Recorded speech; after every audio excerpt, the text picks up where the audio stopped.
తిరుపతిలో అభయ్ హిందూ సేన ప్రథమ వార్షికోత్సవం జరిగింది. ప్రభుత్వాలు హిందూ సనాతన ధర్మ పరిరక్షణకు నిబద్ధతతో కృషి చేయాలని రాధా మనోహర్ దాస్ స్వామీజీ కోరారు. హిందువులంతా ఐక్యంగా దృఢంగా ఉండాలని పిలుపునిచ్చారు. ప్రభుత్వానికి హిందూ దేవాలయాల నుంచి ఆదాయం వస్తోందని తెలిపారు. ఏపీలో గత ప్రభుత్వ హయాంలో 400కి పైగా ఆలయాలు ధ్వంసం అయ్యాయని శివస్వామీజీ ఆరోపించారు. కూటమి ప్రభుత్వానికి చెడ్డ పేరు తెచ్చేందుకు కొందరు దేవాలయాలను కూల్చుతున్నారని ఆరోపించారు. ఈ కార్యక్రమంలో కమలానంద భారతి స్వామీజీ, విరజానంద స్వామీజీ, లలితాపీఠం స్వామీజీలు పాల్గొన్నారు.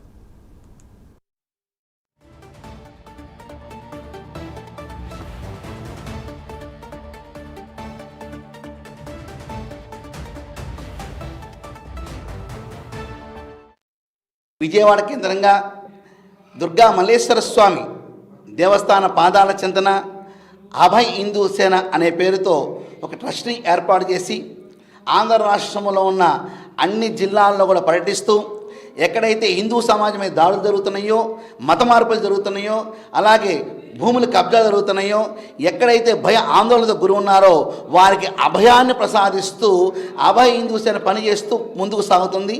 ఇది సంవత్సర కాలం పూర్తయిన సందర్భంగా కలియుగదైన శ్రీ వెంకటేశ్వర స్వామి పాదాల చింతన ప్రథమ వార్షికోత్సవ మహోత్సవాన్ని అత్యంత వైభవపేతంగా వందలాది మంది అభయ్ హిందూ సేన యొక్క కార్యకర్తల సమక్షంలో జై శ్రీరామ్, హర హర మహాదేవ అనే నినాదాలతో ఈ కార్యక్రమం వల్ల జరుగుతుంది.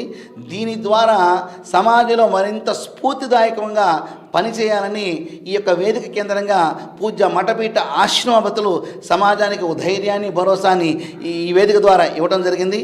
అభయ్ హిందూ సేన మరింతగా విస్తరిస్తూ సమాజంలోకి ముందుకు సాగుతూ వెళ్ళాలని చెప్పి సదుద్దేశంతో ఈ వేదిక పిలుపు ఇస్తుంది.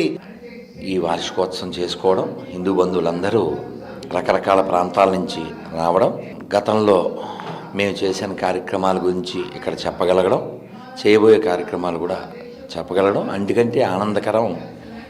పూజ్య స్వామీజీలు శ్రీ కమలానంద స్వామీజీ, స్వస్వరూపానంద స్వామీజీ, ఇప్పుడు ప్రస్తుతం మాట్లాడుతున్న పూజ్య శ్రీ శివస్వామీజీ, అలాగే పూజ్య శ్రీ విరజానంద స్వామీజీ, శ్రీ ప్రణవాత్మానంద స్వామీజీ, మాత శ్రీ అనంతలక్ష్మి గారు, ఇలా ఎందరో ఈ కార్యక్రమానికి అతిథులుగా, ముఖ్య అతిథులుగా విచ్చేశారు. అలాగే ఇంకా పిల్లలు, పెద్దలు ఎందరో ఈ కార్యక్రమంలో పాల్గొంటూ కార్యక్రమం నడుస్తుంది. అందరికీ మేము ఈ భోజన సౌకర్యాలన్నీ కూడా ఏర్పాటు చేయడం జరిగింది. ఇలాంటి కార్యక్రమాలు ఇంకా చాలా చేయబోతాము. మన తిరుపతి వేదికగా ఇంకా చేయవలసినటువంటి కార్యక్రమాలు ఉన్నాయి. అవన్నీ భవిష్యత్తులో చేస్తాము.